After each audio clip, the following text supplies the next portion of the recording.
This story is titled, They Claimed I Wasn't Their Dad, so I stopped acting like one, took my truck and left, but now they're desperate to get me back. Hey everyone!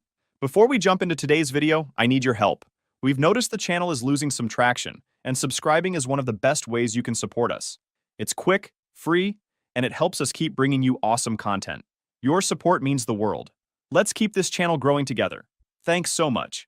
Now let's start the video.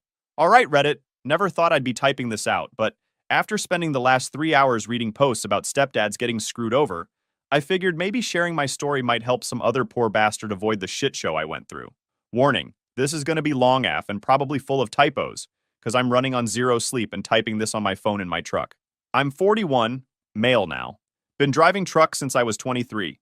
Started with nothing but a CDL and a dream of owning my own rig someday. Worked my ass off, lived in that truck, saved every penny until I could buy my own Peterbilt. Was doing pretty good too. Had my own route, regular customers, even started building a decent savings. No wife, no kids, just me and my dog living the dream on the open road. Wasn't exactly killing it, but I had my shit together, you know? Owned my truck outright, had a small apartment I barely used, and enough extra cash to treat myself to a good steak dinner when I felt like it. Not bad for a guy who grew up in a trailer park with nothing. First off, you gotta understand how this whole mess started. It was 2015, and I was at PetSmart buying food for my German Shepherd Ghost. Normal Thursday afternoon, nothing special. Ghost was this big goofball I'd rescued a year before. Best decision I ever made, but that's pretty much the only good decision in this story, lol. So I'm there comparing prices on dog food, shit's expensive, right? When this kid literally slams into my legs at full speed. I mean, this little dude was booking it. Ghost, being the gentle giant he is, just starts wagging his tail like crazy. This kid, Liam, was like 4 or 5, all energy and no brakes. You know the type. He's wearing this Spider-Man t-shirt that's seen better days, and has this toy car clutched in his hand that he apparently thought could outrun my dog. Behind him comes this woman looking absolutely done with life, pushing a stroller with a baby in it. That was Mia and little Amy. Mia looked like one of those moms you see in movies who's trying to hold it together, but is one spilled sippy cup away from losing it. Dark circles under her eyes, messy bun, the whole attitude. I help Liam up. Kid's still giggling because Ghost is giving him the world's sloppiest kisses, and Mia starts apologizing like crazy. I'm so sorry, he's just so hyper today. Liam apologized to the nice man, etc., etc. But I'm just laughing because honestly, it was the most excitement I'd had all week. Being a trucker means a lot of lonely hours on the road, so random kid attacks are actually a nice change of pace, LMAO. Turns out they were there because Liam was begging for a pet snake. Hell no, according to Mia. And Amy needed to look at the fishies, or she wouldn't nap. We got to talking. You know how it goes, making small talk while a hyperactive kid tries to convince your dog to be his new best friend. That's when I noticed her Marine Corps widow pin on her purse. Didn't say anything about it at first, but man, it explained a lot. Found out later her husband James died in Afghanistan about a year before. Real hero type. Bronze Star, the whole deal. Left behind a 4-year-old boy who could barely remember him, and a baby girl who'd never know him. Now, I'm not going to sit here and pretend I didn't notice Mia was pretty. She was, but that's not what got me. It was watching her try so damn hard to keep it together. Like when Liam asked if the snake could sleep in Daddy's old room, and her voice cracked just a tiny bit when she said no. Or how she was counting out exact change for dog treats, because you could tell money was tight. Ghost sealed the deal, honestly. This dog, who usually takes forever to warm up to people, was letting Liam climb all over him like a jungle gym. Even little Amy in her stroller was giggling every time Ghost would gently lick her hand. Mia joked that it was the first time she'd seen Amy smile at a stranger in months. I did something stupid then. Offered to let them walk Ghost with me around the store, while we looked at pets they definitely weren't getting. Mia was firm on the no snake rule, and honestly, good call. Liam was over the moon, holding Ghost's leash, with me right there, obviously, and Mia actually relaxed a little. We ended up exchanging numbers. For doggy playdates, she said, half joking, but I think we both knew what was up. Looking back now, sitting in my truck with Ghost's gray muzzle on my lap, I wonder if he knew. That dog always was smarter than me. He loved those kids right away, but every time Mia came around, he'd get this look. Not growling. Nothing aggressive, just watchful. Should have paid more attention to that. But you know what they say about hindsight being 20/20 and all that bullshit. Guess your dog can't protect you from your own stupid decisions, even if he tries. Anyway, those first few months after meeting Mia were Man, I don't even know how to describe them. Started with those doggy playdates we talked about. I'd bring Ghost to this little park near their apartment complex, and Liam would literally vibrate with excitement every time he saw us pull up in my truck. Kid loved that truck BTW. Thought it was the coolest thing ever that I drove a monster truck. It's just a regular Peterbilt, but try telling that to a 4-year-old LOL. Here's where I made my first mistake. Started adjusting my routes to be home more. Any trucker reading this knows that's basically throwing money away. But there I was, turning down good long-haul jobs to take local routes so I could be around for stuff like Liam's t-ball games and Amy's doctor appointments. Mia was struggling bad with money. Never asked directly for help, but you could see it. Apartment was always freezing in winter because she was saving on heat. Kids wearing clothes that were a bit too small. One time I noticed Liam's shoes were literally held together with duct tape. So yeah, I stepped in. What else was I gonna do? Bought Liam new shoes. Kid cried when I got him light-up ones. Fucking broke my heart. Started accidentally bringing over extra groceries. That kind of thing. Mia tried to refuse at first, but you try saying no when your kid's jumping around in his first new shoes in months. Got serious pretty quick after that. Started staying over more and more. Ghost loved it. Dog had 2 kids to play with and a bigger space to roam. I'd come back from shorter runs, and they'd all be there waiting. Even Amy started warming up to me. Went from crying whenever I got near her to demanding bedtime stories. First time Liam called me dad, I was under my truck doing maintenance. Kid was watching me work, handing me tools. Wrong ones usually, but hey, he was trying. Dropped a wrench on my finger and swore. He giggled and said, "Dad, you said a bad word, just casual, like he'd been calling me that forever." I played it cool, but man, inside I was a mess. Good mess, you know? Went out that weekend and bought one of those world's best dad mugs. Dumb, right? Still have it in my truck. Can't bring myself to throw it out. Mia and I got married about a year after meeting. Nothing fancy. Courthouse wedding because I had a delivery that afternoon. She didn't want a big thing anyway. Said her first wedding had been enough of a production. But I was too busy playing Superman to notice. Got a bigger place. Nice house with a yard for Ghost and the kids. Started a college fund for both kids. Separate accounts under my name, thank God. Worked my ass off to provide everything they needed, and most of what they wanted. You know what's funny? Other truckers used to give me shit about being whipped, missing out on the good routes, rushing home for dance recitals and parent-teacher conferences. But I was proud of it. Proud that Amy would FaceTime me to show off her art projects. Proud that Liam wanted me to teach him about engines. Proud when other parents at school events would say what a great dad I was. Ghost was living his best life too. Had his own spot on the couch, that Mia hated but tolerated. Followed the kids everywhere, even had playdates with the neighbors' dogs. But he never quite warmed up to Mia. Wouldn't growl or anything, just kept his distance. Wouldn't take treats from her. Wouldn't cuddle with her like he did with the kids. Should have paid attention to that. I started noticing little things about Mia too. How she'd introduce me as the kid's stepdad instead of her husband. How she kept a picture of James, her late husband, on her nightstand, but wouldn't put up any photos of our wedding. How she'd talk about James to anyone who'd listen, brave Marine, hero, perfect father, but would change the subject if anyone asked what I did for work. But hey, the kids seemed happy, house was paid for, and I had what I thought was a family. Ghost had his humans. I had my ready-made family. Life was good. Now, remember how I said Liam was this sweet kid who thought my truck was the coolest thing ever? Yeah, well, teenagers are a whole different ballgame. When he hit 17, it's like First time I noticed something was really wrong was when I got back from a 3-day run. I'd busted my ass to make it home for his football game, even turned down a better paying route to be there.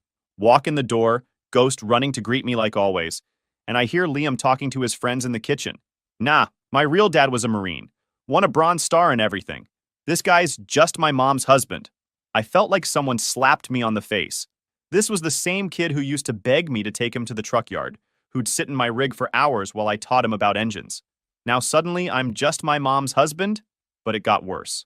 Amy, 14 by then, started copying everything her brother did. Eye rolls, heavy sighs whenever I walked into a room, the works. One time I asked her to clean up her mess in the kitchen. You'd think I'd asked her to donate a kidney or something. Why should I? You're not my real dad. There it was. That fucking phrase. Started hearing it more and more. Every time I tried to set any kind of rules or boundaries, "You're not my real dad." Every time I tried to help with homework or give advice, "You're not my real dad." I started to feel like it was their new favorite song or something. And Mia, she just checked out. Always on her phone, always too busy to deal with it. One time, I actually heard her on the phone with her friend, laughing about how the kids were just going through a phase and how they obviously missed their real father. Real father? They don't even remember him. Like I hadn't been the one there for every fucking thing for the past 8 years. The worst part? I started noticing how Mia would talk about me to her friends. Oh, he's on the road a lot. Or he drives trucks, always said in this apologetic tone, like she was embarrassed. Meanwhile, she'd talk about James, dead husband, like he hung the moon. James was a war hero, and James would have wanted this and that. Even started affecting my relationship with Ghost. Used to be, he'd sleep in the kids' room sometimes. They'd fight over who got him each night. Now they'd push him away, say their friends were coming over, and they didn't want dog hair everywhere. Only time they paid attention to him was when they needed something from me. Amazing how they'd suddenly become dog lovers when they wanted money or favors. But then, I started finding out about all these family things I wasn't invited to. Mia's family reunions, school events, even just dinners out. They'd wait until I was on a run, then go do family stuff without me. Would see the pictures on Mia's Facebook later, them all smiling, having fun, being a real family while I was out earning the money that paid for it all. One night, I confronted Mia about it. She just looked at me with this pity, like I was some dumb truck driver who didn't understand how things worked. They're teenagers, they need space. And you're gone so much anyway. Yeah, gone busting my ass to pay for their private school, their phones, their cars, because apparently my truck wasn't good enough for them to be seen in anymore. Gone working extra routes to afford the lifestyle they'd gotten used to. It was like watching something rot from the inside out. On the surface, everything looked fine. Nice house, nice cars, kids in good schools. But underneath, it was all going to shit. Ghost knew. He'd started doing this thing where he'd put his head on my lap whenever I was home, just staring at me with those knowing dog eyes, like he was trying to tell me something. But I wasn't ready to listen yet. But then, things went from bad to worse.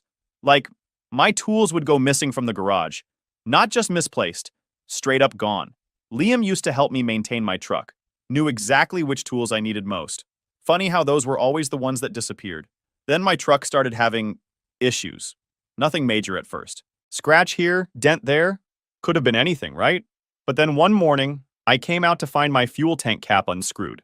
Not loose, completely unscrewed and sitting on top. Anyone who knows trucks knows how dangerous that could have been if I hadn't caught it. So I installed a security camera in the yard after that. Guess what I saw on the footage? Our precious boy Liam, 2 a.m., messing with my truck. When I showed Mia the video, you know what she said? Well, maybe if you were home more, he wouldn't act out like this. Yeah, that's when I started keeping receipts for everything. Every repair, every replacement tool, every single thing I paid for. My lawyer says that turned out to be the smartest thing I could have done. But here's where it really went sideways. Amy, my little girl who used to beg for bedtime stories, she started dating this college guy. Tim or Tom or whatever. Real piece of work. Trust fund baby type who drove a BMW his daddy bought him. Didn't think much of it at first. Not my business who she dates, right? Then I noticed she's not wearing the necklace I got her for her 16th birthday anymore. The one she swore she'd never take off. Found out later she told her friends it was embarrassing because it came from a truck stop.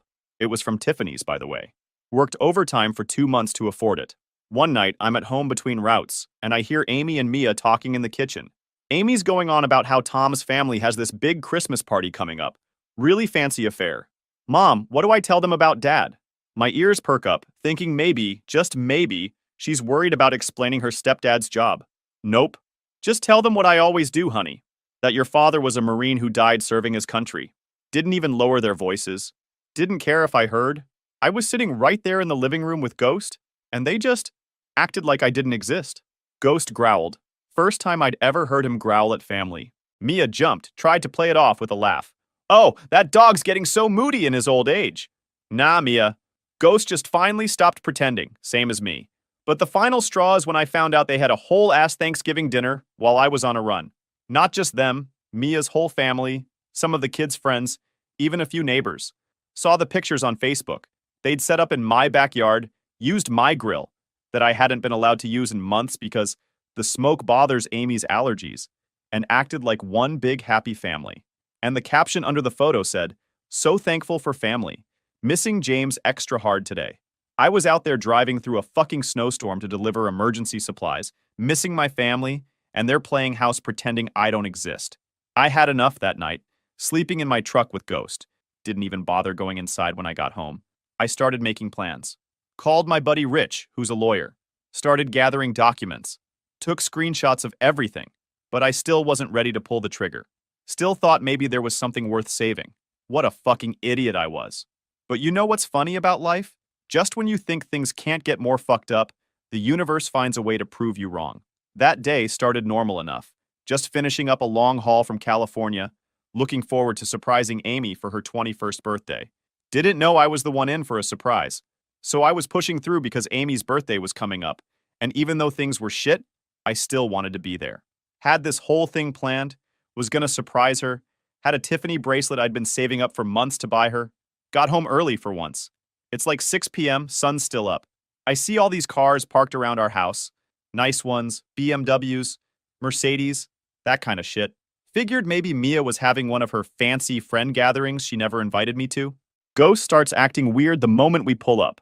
Normally he's excited to get home, but this time he's just tense. Should have listened to him right then and there. I go around back because that's where all the noise is coming from. And there it is. Full-blown party in my backyard. Catering, fancy dresses, the works. And right in the middle of it all is Amy, holding hands with Trust Fund Tom. It was a whole engagement party that they didn't tell me about. But here's the thing that really got me.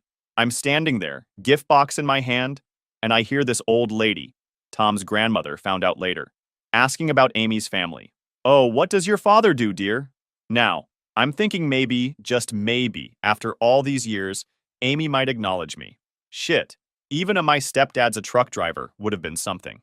Amy, wearing this fancy designer dress that I know Mia couldn't afford, looks this old lady right in the eye and says, "My father was a Marine. He died in Afghanistan when I was a baby. He was a hero." Mia's standing right there, nodding along, proud as can be. And then she adds, "James would be so proud of the woman Amy's become. He always wanted her to marry well." Marry well. Like being a working man who provided for their family for 15 years wasn't well enough. Then Tom's dad starts talking about the wedding plans. Big church wedding, country club reception, all that fancy shit. Then he says something about father of the bride traditions. Amy doesn't even hesitate. Oh, my Uncle Steve, Mia's brother, will be standing in for my dad. He was my dad's best friend in the Marines. Fucking Steve, who I've literally never seen contribute a damn thing to Amy's life except showing up drunk to Christmas and telling war stories about James. I must have made some kind of noise because Ghost lets out this low whine. That's when they finally notice me standing there. The look on Amy's face, not shame, not guilt, just annoyance. Like I'd ruined her perfect moment by existing. Mia tries to play it off. "Oh, Jacob, you're home early. We were just..." But I'm not listening anymore. I'm looking at my house, my backyard, the party being paid for with my money. Found out later Mia used my credit card for the catering. Celebrating my daughter's engagement, and I'm not even supposed to exist. The bracelet box feels like it weighs 1,000 pounds in my hand. Ghost is pressed against my leg, doing that thing where he's trying to protect me, but also comfort me at the same time. Tom's mom, trying to be polite I guess, asked who I am. Before anyone can answer, I just turn around and walk away. Get in my truck, Ghost jumps in, and we leave. Spent the night at a truck stop about 50 miles away, just sitting there with Ghost, both of us staring at nothing. That night, I called Rich, my lawyer buddy, told him it's time. He just said, "Finally. I've had the papers ready for months." Honestly, after that engagement party bullshit, something in me just broke, or maybe fixed itself, depending how you look at it. Spent that whole night in my truck with Ghost, going through old photos on my phone, pictures of Liam's first baseball game, Amy's dance recitals, all that family stuff I thought we had. But here's something most people don't get about trucking.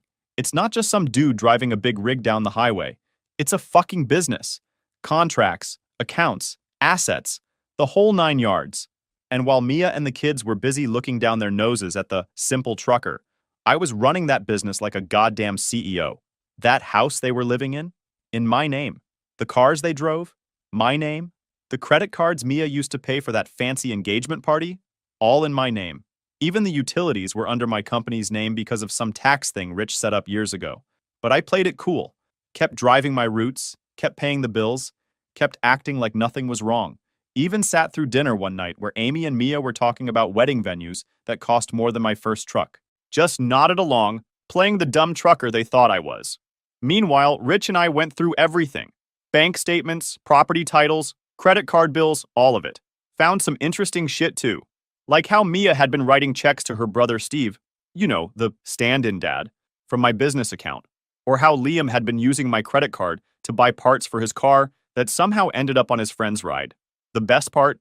Mia never signed any prenup, but she also never put her name on anything important. She thought not taking my last name meant she was keeping her independence or some shit. Actually meant she had no legal claim to my assets. Rich laughed his ass off when he realized that. You know what really gets me, though? While all this is going down, they're still acting like I'm the bad guy. Liam's still messing with my truck. Caught him on camera again, trying to sugar the gas tank this time. Amy's still playing the poor, fatherless bride card to Tom's family. And Mia's still running her mouth to anyone who'll listen about how her first husband was such a hero. One night, I'm sitting in my study doing paperwork, running my own fleet now. Got 2 other drivers working for me. And I hear them in the kitchen. They're laughing about something, and Mia goes, "Well, at least the wedding will be paid for." It's not like he knows how to hide money. He's just a trucker.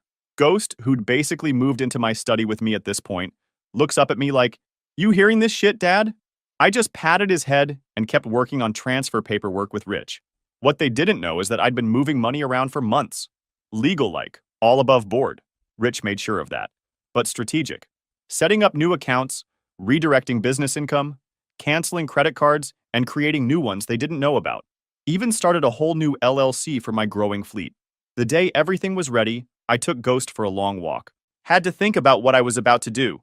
Wasn't just about revenge. It was about taking back what was mine. My dignity. My self-respect. My life. You know what finally convinced me? Saw Amy showing off her engagement ring to her friends in the backyard. Big fancy thing that probably cost more than most people make in a month. She's going on about how she's finally going to have a real family once she marries Tom. That night, I made one last call to Rich. Do it. The plan we'd spent months putting together was finally going into motion. And let me tell you something about patience. You ever watch one of those nature documentaries where a predator just waits patiently, letting their prey think everything's fine until the perfect moment to strike? That was me that Tuesday morning. Told Mia I was heading out for a 3-day run the night before. She probably thought I was off being a good little trucker, earning more money for precious Amy's wedding. Hell, Liam was probably already planning what part of my rig to fuck with next. What they didn't know? I was parked just an hour away at my buddy's yard, watching everything unfold through the security cameras I'd installed. And boy, what a show it was. The lawyer Rich timed everything perfectly. The courier showed up right as Mia was having her morning coffee. 3 thick envelopes, each one a different kind of fuck you. Should have seen her face when she opened that first package. Divorce papers. But not just any divorce papers. We're talking a whole goddamn manuscript of their bullshit. Security footage of Liam's little vandalism hobby. Bank statements showing Mia treating my business account like her personal piggy bank. Screenshots of Amy talking shit about me online while flashing the designer crap I paid for. All of it, documented and notarized. Then came the eviction notice. Mia always acted so high and mighty about keeping her independence, not taking my last name. Never once bothered to check if her name was on the house deed, though. Funny how that works out. But the cherry on top? That 3rd envelope. Watching her face as she realized every credit card was canceled, every joint account closed, every asset transferred. All perfectly legal, all documented, all gone.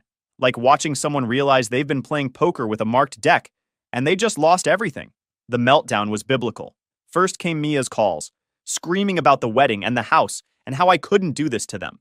Then Liam, trying to act tough about the credit cards like he had any fucking right to them after what he did to my truck. Finally, Amy. Real waterworks about her special day being ruined, how Tom's family would think they're trash. Not one word about the years I spent being her dad. Not one "I'm sorry" in sight. Mia tried running to her fancy lawyer friends, but turns out they're not so friendly when they realize their client doesn't have a legal leg to stand on. No joint accounts, no joint property, not even a claim to that overpriced furniture she loved to show off to her friends. All bought with business accounts, all mine. Then Mia's brother Steve shows up, probably thinking he's gonna play tough guy. Remember Steve? The stand-in dad for Amy's wedding? Yeah, he wasn't so tough when my lawyer's associate served him with a cease and desist and a restraining order. Turns out threatening someone who keeps receipts isn't such a smart move. By sunset, Mia's crying to anyone who'll listen, Amy's playing victim on social media, and Liam's still making threats about my truck. Thanks for the written evidence, genius. But here's the best part. I made sure everyone knew why. Rich helped me put together a nice little information package for all their fancy friends and Tom's family. Everything laid out nice and neat. The vandalism, the theft, the lies about being a grieving military family while living off my work. Even threw in some choice recordings of them mocking my job. Tom's family? Old money types, real proper. They didn't take too kindly to finding out their future in-laws were a bunch of grifters. That fancy country club wedding suddenly got fucked up. The next few days I got hundreds of messages, threats, begging, guilt trips, you name it. I didn't answer a single one. Just sat in my truck with Ghost, watching karma do its thing through my phone screen. Drove by the house a week later, moving trucks in the driveway. Guess reality's a bitch when it finally shows up. Now sitting here by the lake where Ghost and I used to take the kids fishing. Ghost's sprawling out in the grass next to my chair, probably dreaming about chasing rabbits or stealing my breakfast sandwich like he did this morning. Been a year since everything went down, and sometimes I still can't believe how much has changed. Funny thing about hitting rock bottom, once you start climbing back up, you realize maybe you needed the fall to appreciate the view. Take my business, for example. Remember those 2 drivers I mentioned? Now there's 6 of us, all running solid routes, all trucks paid for. Amazing what you can do with your money when it's not being bled dry by people who see you as an ATM with legs. Couldn't keep the old house, though. Too many ghosts, and I don't mean the 4-legged kind. Found a smaller place near my truck yard instead. Got a big fenced yard where he can run, a garage where I can work on my trucks in peace, and most importantly, no drama walking through the door every night. People keep asking me about them. Guess everyone loves a good train wreck, right? Mia ended up moving in with her hero brother Steve. Funny how his heroic spirit dried up when she actually needed help. Last I heard, she's answering phones at some dental office. Turns out, just a trucker wasn't such a bad provider after all. Liam's working at his uncle's tire shop now. College wasn't so appealing once Daddy's money stopped flowing. Kind of ironic, kid who thought manual labor was beneath him is now changing tires for a living. Life's got a sense of humor, I'll give it that. And Amy? That fairy tale wedding crashed and burned. Trust fund. Tom's family had some concerns about their precious son marrying into a family with questionable values. Their words, not mine. They offered to bankroll a smaller ceremony, but Princess wouldn't have it. She's slinging plates at some chain restaurant now, living back with Mia. That Tiffany bracelet I bought for her birthday? Sold it. Got Ghost an orthopedic bed instead. Best trade I ever made. The messages still come sometimes. Mia's essays about how I destroyed the family go straight to Rich's evidence folder. Amy tried the I miss you dad routine on my birthday. Funny how that word only matters when they need something. Liam? Radio silence. Good. You know what's weird though? I don't feel anything for them anymore. No hate, no love, just nothing. But life keeps rolling. Fleet's growing. Got good people working with me who actually respect what we do. Got a date next weekend too. Owns a diner on one of my regular routes. She's got her own business, her own life, and get this. She actually thinks what I do is something to be proud of. Ghost gave her the paw of approval, which is really all the review I need. And you know what? After all this, I realized something important. Being a provider doesn't make you a father, and being a father doesn't mean being a doormat. Sometimes the family you think you're building is just a house of cards. And sometimes, Ghost just dropped his ball in my lap for the 100th time. The only family you need is the one that's been lying at your feet all along. Ghost is giving me that look now. The one that says, enough with the heavy stuff, Dad. Let's play. Think I'll take his advice. After all, he's been right about everything else. Edit 1. Ghost says thanks for all the love. He's currently snoring in his fancy new bed, living his best life. Final edit. To everyone fighting their own battles, it gets better. Keep your dignity, document everything, and never let anyone shame you for honest work. Ghost and I have an early route tomorrow, so we're signing off. Remember, sometimes losing a fake family is worth finding yourself.